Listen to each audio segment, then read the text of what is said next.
Welcome to Old Time Radio Classics. Tonight marks a pivotal moment in radio history, the first Hollywood-produced episode of Broadway Is My Beat. The Jimmy Dorn Murder Case aired July 7th, 1949, and everything changed. The show had spent its first months broadcasting from New York, but CBS moved production to Hollywood, where costs were lower and talent was plentiful. Most importantly, this episode introduced Larry Thor as Detective Danny Clover, a role he would own for the next 5 years. Thor was a Canadian-born announcer who had worked on The Green Llama and Rocky Jordan, but as Danny Clover, he found his calling. That world-weary voice, tinged with poetry and sadness, became the soul of the show. This episode also marked the debut of the legendary writing team of Morton and David Friedkin. These two would craft scripts of such elegant intricacy that routine crime drama became urban literature. They later won a Writers Guild Award for the Pawnbroker screenplay. The production values were extraordinary. Composer Wilbur Hatch provided the haunting score, later joined by Alexander Courage, who would go on to write the Star Trek theme. So join us as we witness the birth of something special. This is where Broadway Is My Beat truly found its voice, the Jimmy Dorn Murder Case. The lonesomest mile in the world.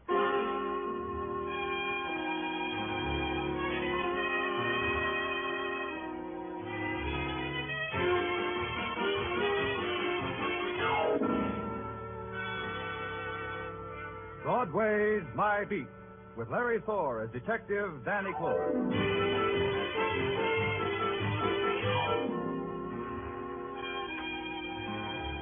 Broadway, where a pale and hungry girl walks like a queen because Broadway's a dream street.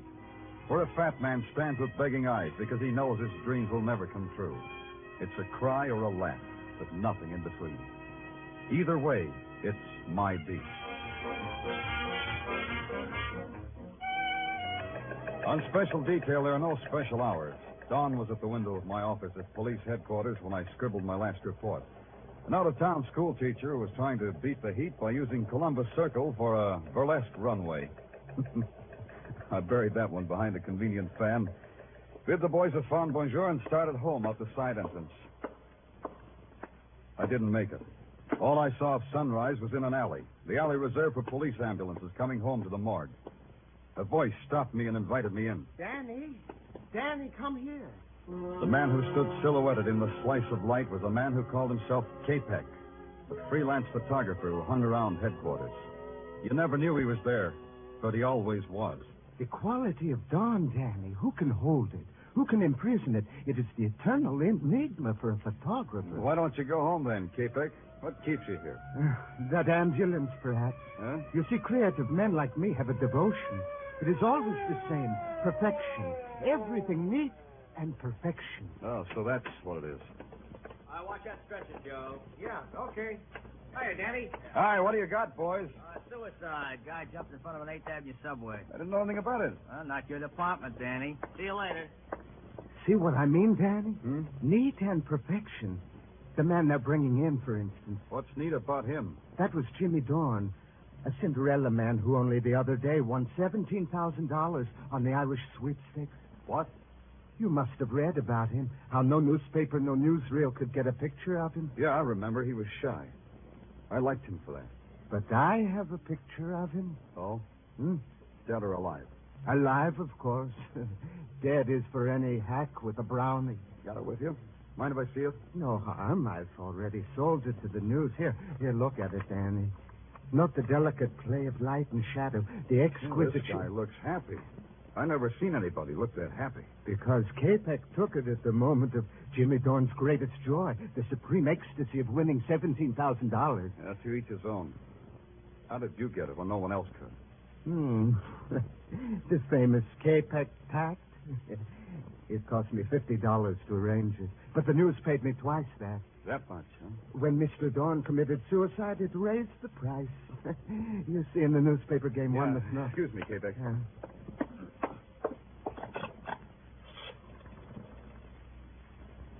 Danny Clover. Give me the dope on a suicide name of Jimmy Dorn. Yeah, I know it's not my department. I'm nosy. Yeah. Lily Dorn. 3rd Avenue.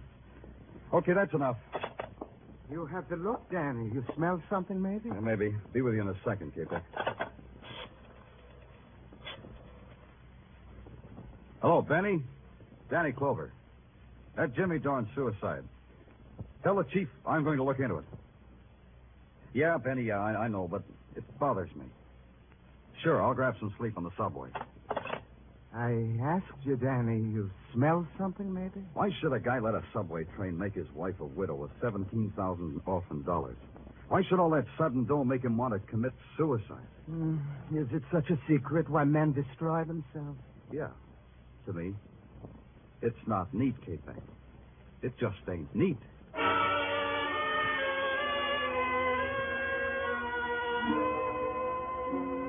Third Avenue is a tenement 5 stories high and miles long. At 9 o'clock in the morning, it was going full blast. The elevated, housewives hunched in open windows, kids flipping pennies against the wall, and every 7 minutes it screamed.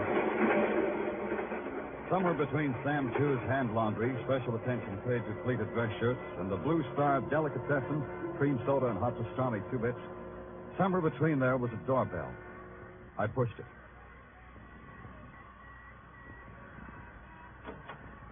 Yeah?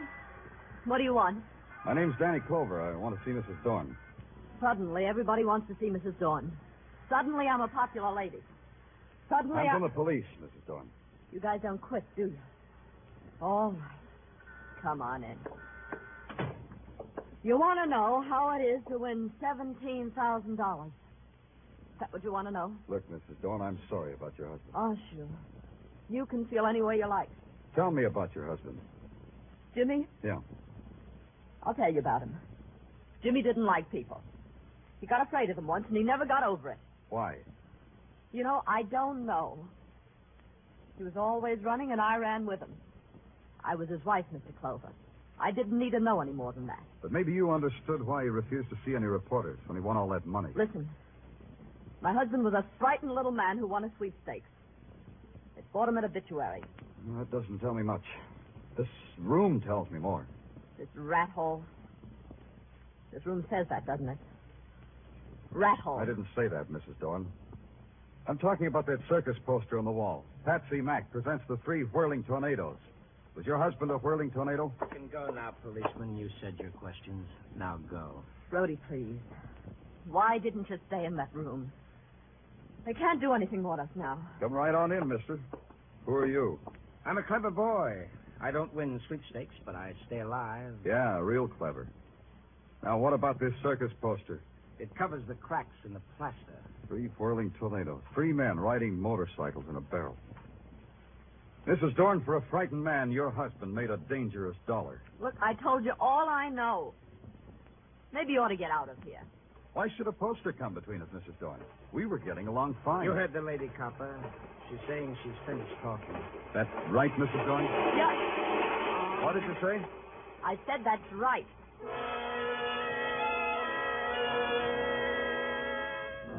Maybe I should have let it alone, got some sleep. But it kept eating at me. When I found out Jimmy Dorn rode a motorcycle in a barrel, everybody got unhappy. I don't like it when it gets unhappy.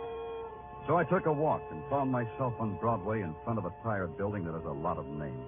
You take your choice. You walk up 4 flights and you get 4 offers. You're perfect for a fairy tale ballet that's opening in Europe. You make a stunning cover in a muscle magazine. Can you play first trumpet with a Bop Hawaiian outfit? If you got a song that's trying to be published, all at a slight fee, of course.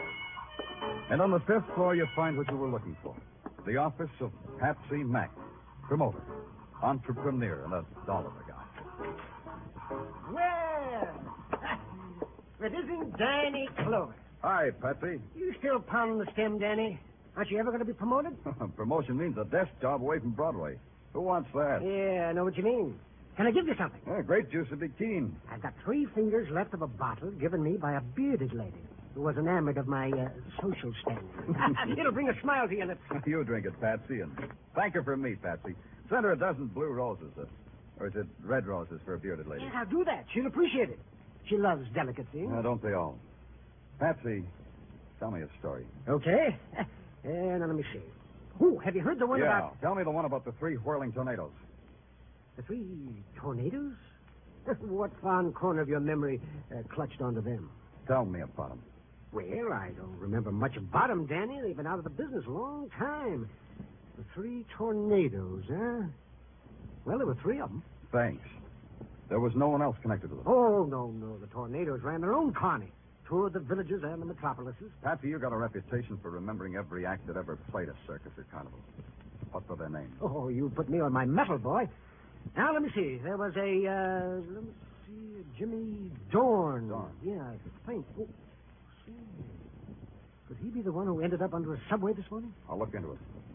Who were the others, Patsy? Well, there was a fellow named, let's see now, a Russian kind of a name, Danilov. Yeah, that's it, Joe Danilov. Joe Danilov. And the third? Oh, now you're pressing me, boy. The third was a man named, let me see, Brady? No, that wasn't it. Could it have been Brody? Brody, that's it. Well, how'd you know, Danny? Brody, it's a short jump. I'll try real hard. You're sure there was no one else connected with the act? Well, now come to think of it, there was another guy. Yeah? He backed the show, I think. His name doesn't register, Danny. This guy whose name doesn't register. Was it you? Oh, are you kidding? I had nothing to do with the tornado. Well, Hanksy, thanks a lot. You're a gentleman and a scholar, Patsy. And a liar. I left Patsy there waving his jaw at nothing, which was about what I had. Nothing. An ex-carnival performer wins $17,000 and dies under the wheels of a subway train. They say he jumped. Why should he do a fatal thing like that? Why should Patsy lie to me? A one-sheet poster said, Patsy Mack presents the 3 whirling tornadoes. Patsy had just told me he had nothing to do with the tornadoes. Well, there's another guy I know, in another place I know. His name's Pop, and he takes care of the file room of a magazine. Magazine that tells a lot about people, especially if the people are show people. The file room was deserted except for Pop. What you doing down here, Danny? Angling, Pop. Oh, you don't have to hide that comic book from me. My wife packs it with my lunch, Dan. Now, you take this one. Yeah. Sandra, the Jungle Queen. Ain't she a honey? Makes a man with me. Yeah, she's keen. What are you holding on a guy named Joe Danilov, Pop? Take a second to find out. How was that name again? Danilov, Pop. D for doll, A for avenue, N for... Avenue N? Yeah, avenue N, Pop. Yeah, got it. Only, you didn't spell it right, Denny. You didn't let me finish. Didn't need to. Here's the file on Joe Danilov, all right. Only it's D for dead. Let me see that. Joe Danilov, ex-carnival performer, a member of the 3 tornadoes, was found dead today at the bottom of an elevator shaft. Danilov left no survivors, his wife having died a year ago. Hey, how about this? How about what? Listen, a week before his death, Danilov came out of obscurity to win a cross-country motorcycle race with a purse of $1,000. So he made funeral expenses.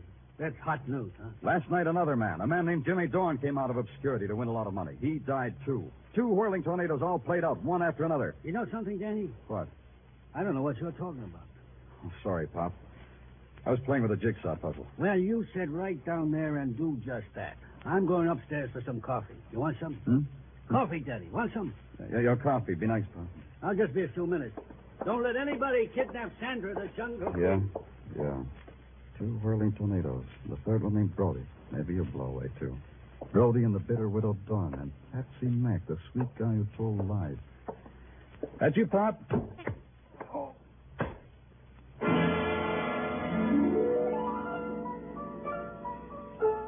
I never knew what it was that slugged me on the back of my head. It wasn't a comic book. And whoever did it wasn't Pop.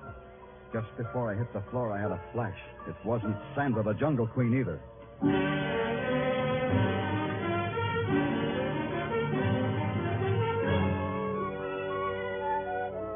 You are listening to Broadway Is My Beat with Larry Thor as Detective Danny Clover.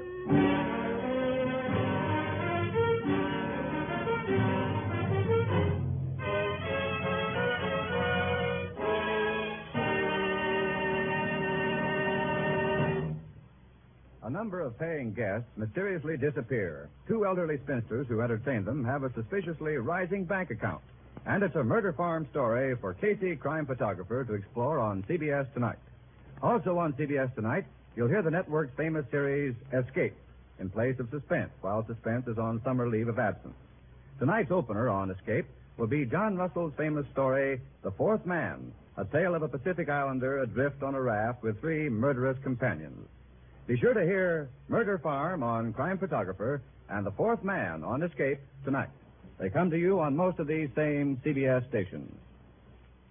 And now back to Broadway's My Beat.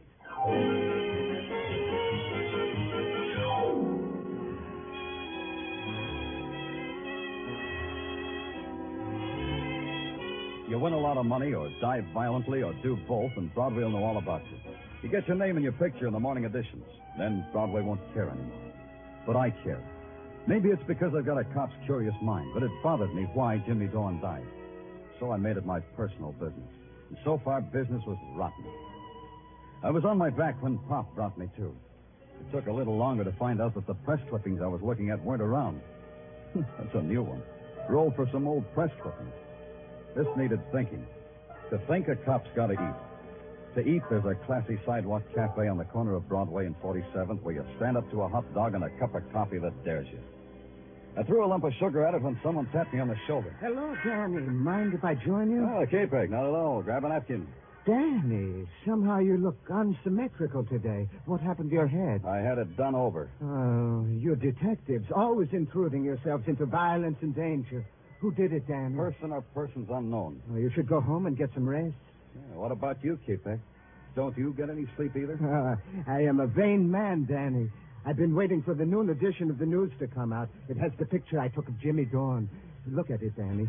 Yeah. Is it not a magnificent reproduction? Yeah, it's quite a picture. How'd you catch the expression? For an artist like me, it is a matter of precise timing. But somehow, I feel the caption beneath this picture is not right. What do you mean? I feel the caption should not read suicide. It should read murder. Oh? Makes you say that? I have captured death in my pictures for a long time, Danny. This is the face of a man whom death was about to touch with murder, not with suicide. You talk prettier, but you think like a cop. The elements for murder are three, Danny. A widow with $17,000, perhaps a boyfriend, and... Wait a minute, Danny. Where are you going? You haven't touched your I've got to make a call. So you can't eat first? Who calls on a rich widow with onions in his breath?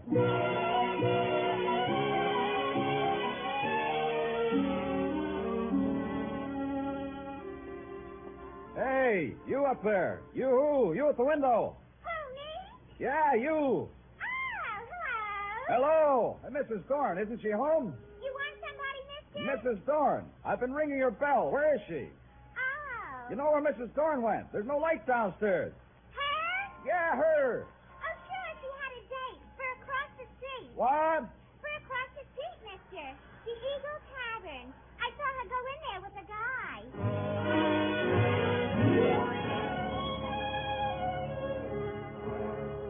The Eagle Tavern took up 40 front feet of sidewalk, and its insides were designed to take up thousands of man-hours of loneliness. Right now, there were only three lonely people: the bartender, Mrs. Dorn, and Brody. Mrs. Dorn and Brody were standing at the end of the bar trying real hard. I hated to do it, but I decided to ruin their evening for them. You don't know when to quit, do you, Clover? Why do you keep coming around? Like I was saying, Mrs. Dorn. What are you drinking, Mac? Nothing at all. Yeah, you can nurse that a long time. Mr. Clover, look. Please, we don't want any trouble. We got all the It's this way, Mrs. Dorn. A long time ago, a man named Joe Danilov fell down an elevator shaft and was killed. Seems like he was nobody until he won a motorcycle race. Then he got his name in the papers. Then he died. What does that do to you? What should it do to her? I'll try a refresher. Joe Danilov was a whirling tornado. He belonged in your husband's act, Mrs. Dorn. Try to react on that. I don't know what you're talking about. You got your reaction, Clover. Now blow. Mrs. Dorn, you know your husband just might have been murdered. No. Try it, Mrs. Dorn. Consider it. You've got no manners at all. All you've got is a loose mouth. Wait a minute, Brody. The man said somebody might have killed Jimmy. Do you think so, Brody? This guy's trying to put poison in your brain, Lily. Don't listen to him. You think I shouldn't, huh? Why should you listen to you, Brody? Go read a book, copper.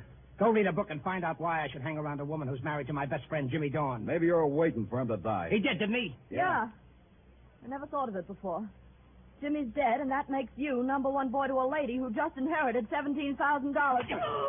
That'll teach you, Lily. That'll teach you not to talk like that. Talking a woman's easy, Brody. This will be a little... Hey, what are you doing? Hey, you can't play in here. Stop it! I'm running a decent joint. Stop it!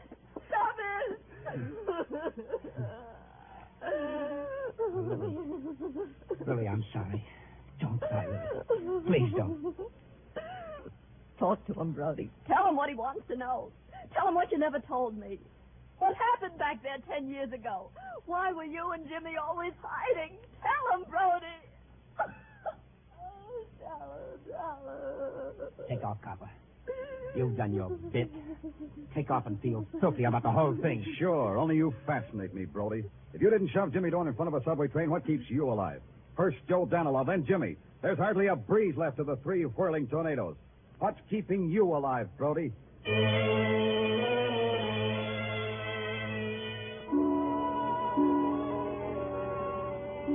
Now there was a guy I just had to see. Capek. There was a chance he had taken more than one picture of Dorn. Maybe in the background I'd see a familiar face. Out in Sea Beach near Coney Island, I found the door with Capek's name on it.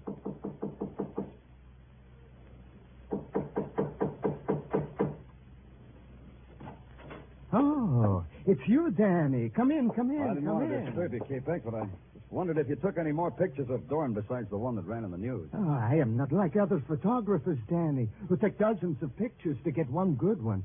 I take only one, and it is always perfection. So the one in the news is the only one. Yes. It is important that there should be other ones? It might have been. Well, it's quite a gallery you have on the wall. Yes. Come look, Danny, come look. This one, Danny. This girl who looks like a tired angel on a lonesome street. Yeah, nice. And look, and this one, a derelict asleep in the gutter. It has the texture and the lighting of a Rembrandt, no? Now, Capek, a man of your talent could live in a penthouse with dancing. Why do you live here? I get some of my best results here. Yeah, everybody gets some. Hey, you must have got there fast for this picture. Oh, that one, yes. Well, you know my deal with the police. The minute anything violent happens, I go out with you. I get a picture. You get a body. Who was he? That is a man who was once Joe Danilov. Danilov, huh? Yes. I took this picture just after he fell down the elevator shaft. The mood of finality was magnificent. Very dramatic, Capek. Danilov was one of the three whirling tornadoes. Did you know that? So? Well, to me, Danilov was simply a man who fell down into space and died. The picture captures the sensation, don't you think? The down-sweeping lines, the shadows like a dark caress, the broken form like some grotesque passion. Everything neat, everything.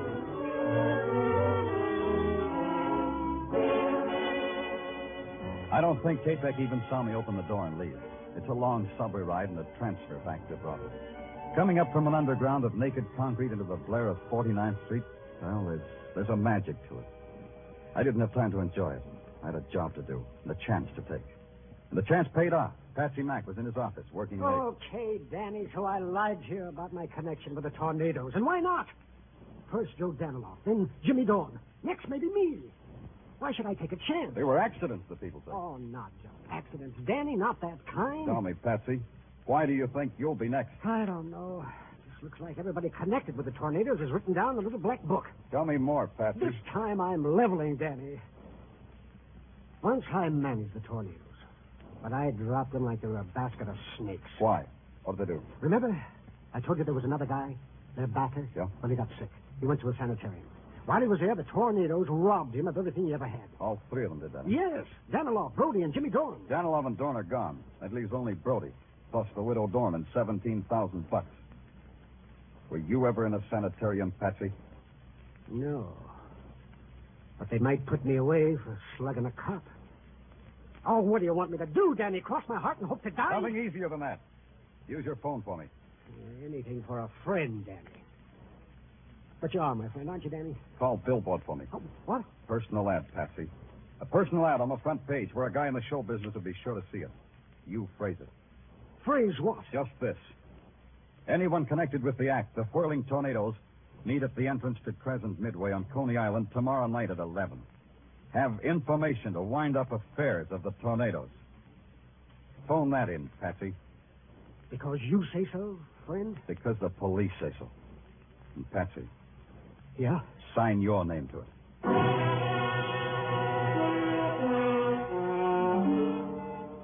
So I had it all set up. This case had murder in it, and I was pretty sure I knew who the murderer was. It was a matter of supplying a pigeon. That was me. The next day, two things happened. The ad was on the front page of Billboard, and rain came. When I hit Coney Island 10:30 that night, it was a wet desert. Neon reflections and stragglers and empty rides. The place was shadows on peeled paint and shadows on shadows. I had to spot the killer before he spotted me. So I picked one of the darkest places under the framework of the roller coaster and walked into it. I really walked into it. Danny! There's such a night you've picked to enjoy Coney Island. On a night like this, it is a dismal alley. I'm in a dismal mood, K-Peck, and that gun you're holding doesn't make it any brighter. It gives me the bravery to give orders to a policeman. You shoot me, you'll be out of character, K-Peck. How are you going to make it look like an accident? I have other ideas. First, I put my gun in my hand in my pocket. Now I say to you, let's go. Walk, Danny, walk. You know, K-Peck, I think you loused up the job. A long time ago, you told me everything was neat and perfection. You forgot to tell me you put up the dough for the whirling tornadoes before you went to the sanitarium. So you killed Danilov and Dorn. But Brody gets away, huh? Brody in time, policeman. But first, you and I take a ride on a roller coaster. Yeah. I was wondering how you'd manage it. Neat and perfection, Danny. Now get on. I'll pay for the tickets when the ride is over. In here, Danny. You get in this first car. I'll sit in the car behind you. How are you going to work this, K-Peck? You going to slug me and heave me over? Like I said, you can't shoot me. Then it wouldn't look like an accident. In a few seconds, when we get to the top, you will see. And now keep your hands to your sides, Danny. That's better. Going to get a picture of this one, too, K-Peck? When we get to the top, you will see. The top was 2 seconds away. Now, Danny, stand up. Stand up. I stood up. Out of the corner of my eye, I saw him rise, See too. how I Take the make gun it out of look his like pocket, an its accident, barrel in Danny? his fist. His arm came up in a wide arc, and that was the break I was waiting for. His body arched forward to strike. I twisted, grabbed his hand and elbow, and threw. Let go, me, Danny!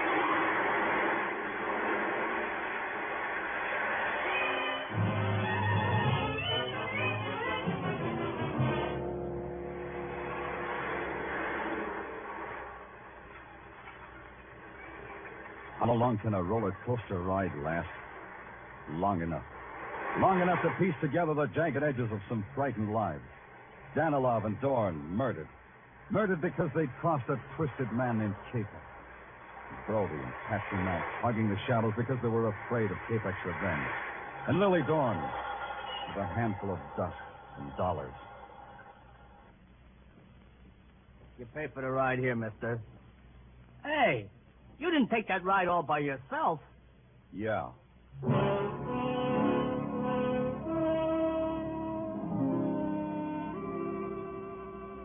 A little while later, an ambulance came and picked up the dead, broken body of K-Peck.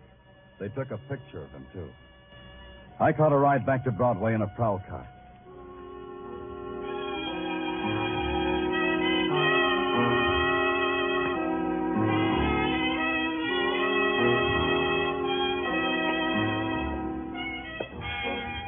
It stretches out in front of you, this street called Broadway, like a midway to some cruel and fantastic circus. And you're the performer. You can walk the high wire or play it safe in a cage. Me? I guess my dodge is the wire. And the gaudiest, the most violent, the lonesomest mile in the world. Broadway. My beat.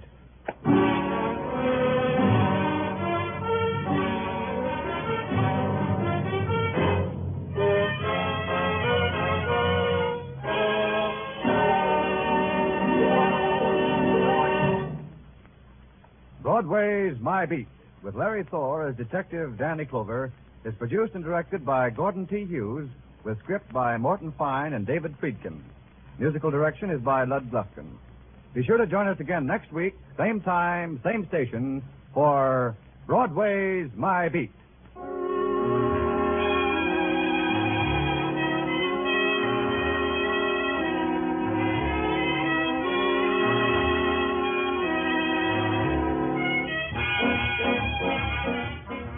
In just a few minutes on most of these same CBS stations, you'll be hearing the familiar strains of Someday I'll Find You.